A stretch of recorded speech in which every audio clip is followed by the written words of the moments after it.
আমরা মনোনীত করেছি। তা আক্তার রহমান বিশ্বাসের কাজ কি বর্তমানে আর ভোটে জেতার পরে তার কাজ কি, এটা আগে আমাদেরকে একটু জানতে হবে।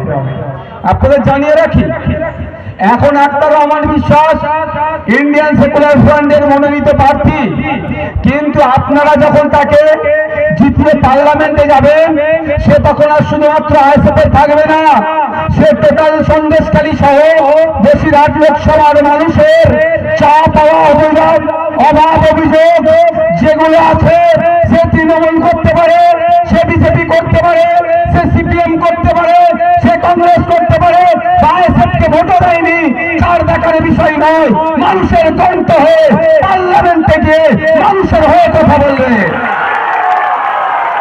আমরা আমার লোককে পাঠাবো পার্লামেন্টে।